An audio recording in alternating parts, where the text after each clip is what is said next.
How do we get clarity? We're talking about clarity strategy so that any time in life, you can just know what to do next with your life. 98% of the world doesn't know what to do next for their life. They're stuck. They're trying to figure things out, even when they're great opportunities.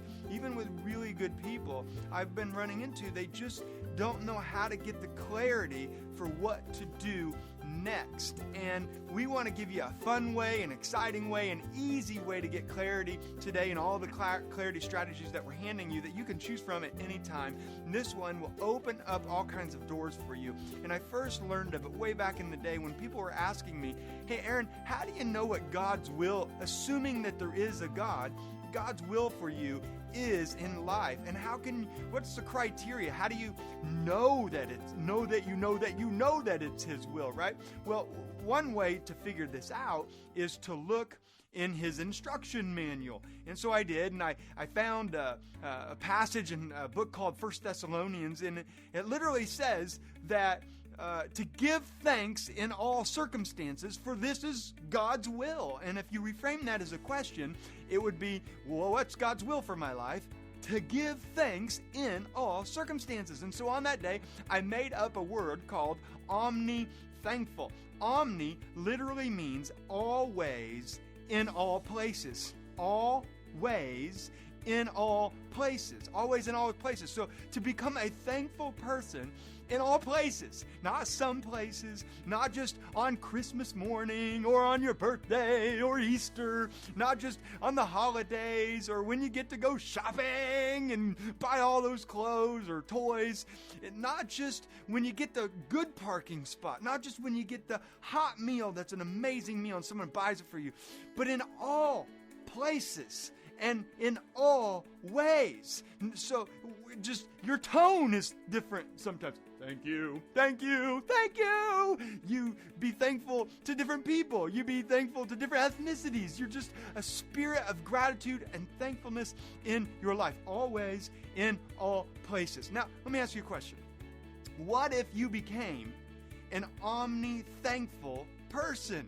What would that do to your life if you woke up every day with a spirit of thankfulness instead of groggy? What if you woke up and you just were so thankful for your life, for breath, for the blood flow, oxygen, family, friends? What if you were thankful every time? I know this is going to be hard for some of us. I know, I get it. But what if you were thankful every time you were in your car and there was traffic cutting you off? What if that was the case, that everybody was thankful in their cars and in traffic? What if you were thankful when the waiter brought your food out and it was cold when it was supposed to be hot? I'm not saying you have to accept it, but what if you were thankful? Would that change things? Would you have to worry about the chef spitting in your food when they take it back? No, because the waiter appreciates you. What if you were thankful if your kids or your grandkids want to play with you again and again and again and again, and you're trying to get something done, and you just stop and you say, I'm so thankful that my kids are begging me to play. And one day soon, this will no longer be the case. What if you were thankful that when you walked in the door from work, your spouse started asking you to help cleaning up? What if you were thankful in all places, always, all the time? Listen, this would open up all kinds of doors for you because it would transform for you from the inside out. You would become someone worth becoming, wouldn't you? Someone who attracts the right kinds of people in your life, who attracts the bigger and better and richer resources in your life, who attracts opportunity after opportunity in your life. And most importantly for this video, it will get you clarity. And here's why: because omni-thankful spirit feels no lack. You are full of thankfulness. You are full of gratitude. You're always in a spirit of thanksgiving, and you'll always from that state know what to do next. It just is. It's the way it's been created. The divine maker has put it in your life so that your heart fills up, your brain fills up, and when you're in a spirit of thankfulness, things just click and are clear. They click and they're clear. You just know what to do next when you build a life of omni-thankfulness. thankfulness. And that's my challenge to you today as a business owner, as a mom, a parent, a grandkid, to build into your life a spirit of thankfulness, to become omni-thankfulness, to become omni-thankful. And I've given you here 4 ways that you can do just that. And you can modify these, build on these, come up with your own ways. But here's number 1. Wake up every day and just immediately be thankful for 2 to 4 things. I choose 3 things immediately. I'm like, okay, what am I thankful for right now? As soon as my eyes open, I said, man, I am so thankful for that ceiling because I can hear it raining outside. And if I didn't have a ceiling, I'd be soaking wet right now. So I'm just thankful for the ceiling. I'm thankful for my socks that I'm about to put on. Oh, thank goodness it's cold in here. I am so thankful that somebody somewhere invented socks. And I'm thankful for these socks in particular because they're going to warm up my toes. And then I'm thankful for, my wife. I'll say, man, I'm so thankful that I have a person in my life who tolerates me and who loves me unconditionally and laughs and plays games with me. I'm so thankful for her. And I'll change it up every single day. And here's why. You probably heard of the astronaut syndrome. The astronauts, they build a life. They try to think about, okay, how do I get into space? How do I land on the moon or wherever they're going? And they work for months and years on this project to try to get into space. And they go through all the tests and they do all the math and they go through all the experiments and they finally go up there and they go. They're up there. They made it. And then they come back and they get parades and photographs and pictures and they shake presidents' hands and they throw out first pitches at ball games and they get whatever they want. And then they get home and they're by themselves and they say, is this it? Is this it? And they forgot to give thanks for the little things. Because for an astronaut, what else can you do? For them, it's like, I accomplished that goal. I reached the pinnacle from my early teens of what I thought success was supposed to be like. And I made it. And now what? What goal could be bigger than that? I'm really thankful that I was there, but they forgot to give thanks for all the little things. And so when I wake up in the morning, I always choose 3 little things to give thanks for. And at least 2 of them are thanks.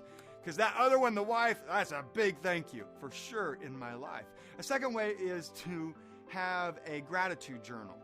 And a lot of my friends that I have gratitude journals, they do it in the morning. I tend to do it at night after I have experienced the day so that I can settle my spirit down after whatever happened in the day and I just write down. Now I got to be honest. I did not like journaling for the longest time, but this is the kind of journal that I love because you're happy when you're writing what you're thankful for. And there's proof that that's where happiness comes into play.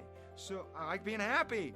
Who doesn't want to be happy? So you write down everything that you're thankful for. Just write down some things that I'm thankful for that happened to me today. I'm thankful that I got to color pictures with my daughters. I'm thankful that I got to drive a car today. I'm thankful that I got to have a job today. I'm thankful that I'm breathing air. I'm thankful that I got to go to this restaurant. I'm just thankful for my friends, and I'll write their names down. I'm thankful that I got to go exercise with those people. I'll write it down, and now I'm at peace, and I'm ready almost to go to bed. I feel great about my day, and it shifts my perspective. So in the morning I've done it, and at night I've done it. You can do it during the day if you want.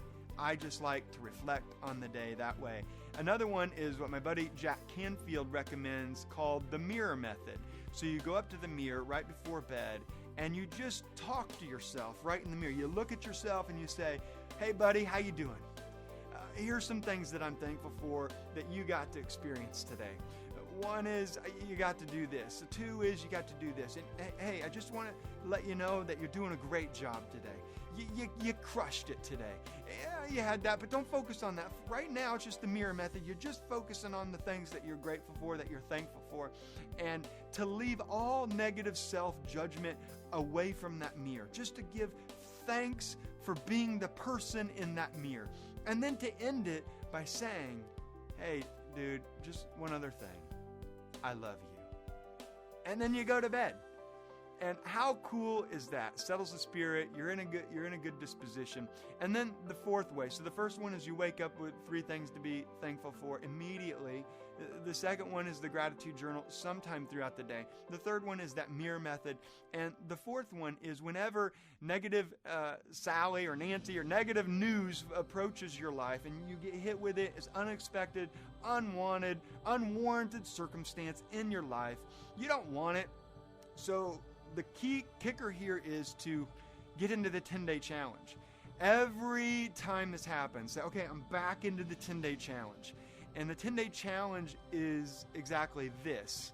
I'm going to be thankful, omni-thankful, all things, all places, for 10 straight days. And if I get to day 5 and I mess up and I'm ungrateful for something and I show a spirit of discouragement and I'm not thankful, then I start over at 1. And I get through 10 days of being omni-thankful. And this is what's going to be so cool for your clarity. Whenever you're seeking clarity and negative news comes your way, then all of a sudden what you can do is get into the 10-day challenge and don't ask what you should do next during the 10 days. Get all the way through the 10 days. Now you've changed your mindset. Now you've changed your heart. Now you're full and you lack nothing. And now at the end of the 10 days, you ask, what should I do next? What's the clarity here? And it will just come to you. So if you're looking for a new job, you can go 10-day challenge, be in a spirit of gratitude and thankfulness for 10 straight days. And then at the end of the 10 days, say, which job should I take? Or should I change jobs? And it will just surface. This is the way it's built into your life. Or you're trying to think about a career change, go 10 straight days, and then at the end of the day, 10 days of omni-thankfulness, say, man, I'm so thankful for the light. I'm so thankful for the curtains. I'm so thankful for this. And everything you're thinking about. The commercial comes on. I'm so thankful for commercials. The traffic cuts you off. I'm so thankful for the traffic. Somebody just flips you off. You're like, I'm not going to be discouraged today. Yeah, you're going to be that person for 10 days. And then at the end of the 10 days, you say, what career should I move into? And you'll just know. It just comes out of you that way. Or what school should we put our kids into? Okay, before I ask that question again, 10 straight days of omni-thankfulness. In fact, let's get the whole family to be thankful. How would that be if your spouse and you did the 10-day challenge? How would it be if your family did that 10-day omni-thankful challenge? Oh my gosh, the house would just be a more fun place to come home to, wouldn't it? Or where should I move next? Should the family move across the country? Well, for 10 days, go in the spirit of omni-thankfulness and then come out of it and say, okay, where should we move? And you'll just know. It will become clear in your life. So that's what the aim of this video is to get you in an omni-thankful spirit so that you'll always know what to do next and you have more clarity. That's the next clarity strategy. I'll give you more in the next video. And the idea here is that 98% of the world, they don't have clarity about what to do next, or at least they don't know how to get clarity about what to do next. And as a result of these videos, I'm really hoping that you'll now be able to access how to get clarity, to run away from the 98% so that you know how to get clarity. But then, once you do have clarity, to turn around and serve that 98% so that this world will be such a happier, more joyful place to live in.